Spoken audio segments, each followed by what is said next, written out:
আসসালামু আলাইকুম। আজকে আমি একটা আস্ত মুরগি দিয়ে সাগরানা বানাবো।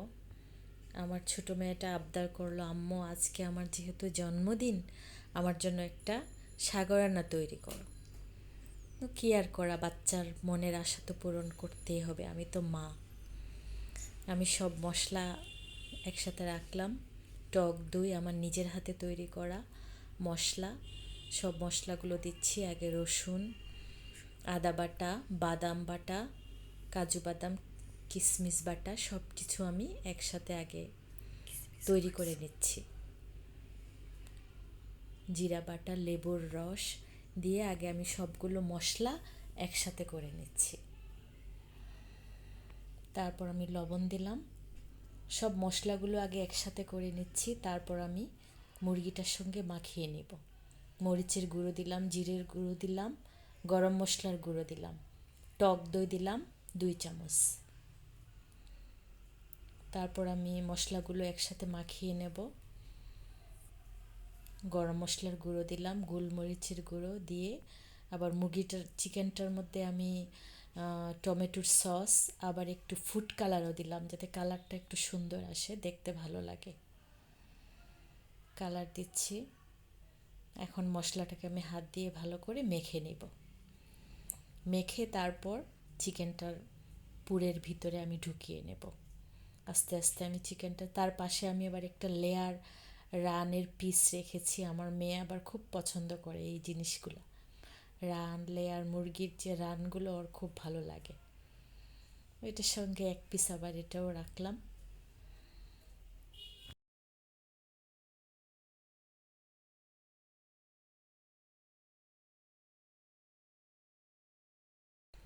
এখন আমার মেরিনেট করা হয়ে গেছে, আমি 10 মিনিট ঢেকে রেখে দিলাম। তারপর কড়াইতে আমি যতটুকু মশলা দিয়ে মাখিয়েছিলাম এভাবেই আমি আগুনের মধ্যে দিয়ে সিদ্ধ করে নেব। একদম একটু ভালো হিট দিতে হবে, যাতে পানি না ওঠে। যতটুকু মুরগির মধ্যে পানি আছে সেই অনুযায়ী সেই পানিতেই সিদ্ধ হয়ে যায়, আর কোনো পানি দেয়া লাগবে না। সিদ্ধ হয়ে গেলে পরে আমি এটাকে ভেজে নেব। প্রথমে সিদ্ধ করে নিলে মুরগিটা ভালোভাবে মশলাটা ঢুকে, খেতেও ভালো লাগে। ওইদিকে আমি বেগুন পিস করে নিয়েছি, আলুকে আমি কিউব করে কেটে নিয়েছি, ভেজে নেব। হলুদ, মরিচ, ধনিয়া দিয়ে আগে থেকে মাখিয়ে নিয়েছিলাম, এগুলোকে একটু ভেজে নিচ্ছি।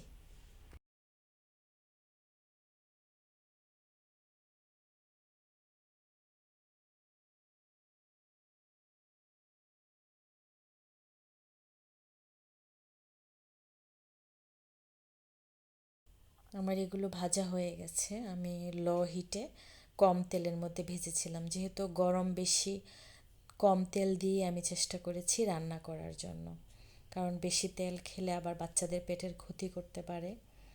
এদিকে আমার চিকেনটা ভাজা হয়ে গেছে, সিদ্ধ হয়ে গেছে। এখন আমি দেখলাম পানিটা পুরোটাই শুকিয়ে গেছে। তারপর আমি চিকেনটা আরও একটু ভালো করে রেখে দিয়ে তেল দিলাম, আর একটা কড়াইতে ফ্রাই প্যানে তেল দিলাম, তার সাথে আবার একটু ঘি মিক্সড করলাম। গরম হওয়ার পর আমি আস্ত চিকেনটা দিয়ে দিলাম, দিয়ে খুব ভালো করে ভেজে নেব। আমি আমার মতো করে মানে রান্না বান্না করার চেষ্টা করি। আমি যেহেতু একজন মা, আমার বাচ্চাদেরকে আমি আমার নিজের মতো করে রান্না করে খাওয়াই। ভাজা হয়ে গেল। প্রায় 10 মিনিট পর্যন্ত লো হিটে মুরগিটাকে ভাজতে হবে। বাকি মশলাটা আমি আবার, ঘন মশলাটা ছিল এটাও আমি মুরগির ভিতরে ঢুকিয়ে দিলাম। আস্তে আস্তে ভাজা হয়ে গেল। দেখেন খুব সুন্দর হয়েছে মুরগিটা। ওইদিকে আমি সব কিছু প্লেটের মধ্যে নিলাম। আলুর কিউব কাটা, বেগুন ভাজি, আবার 2টো ডিম সিদ্ধ করে ডিজাইন করেছিলাম। এখন আমি ডিশ সাজাবো। প্রথমে পোলাওটা, আগে থেকেই পোলাও না, আমার মেয়ে বিরিয়ানিই খাবে, বিরিয়ানি পাক করেছি, এটাকে আমি মাঝখানে দিয়ে মুরগিটা, আস্ত চিকেনটা দিলাম, দিয়ে তারপর বাটিটা ছোট ছোট কিউব করে পোলাও ঢুকিয়ে একটু সাজাচ্ছি। জাস্ট একটু দেখতে সুন্দর লাগে এরকম একটু করে নিলাম।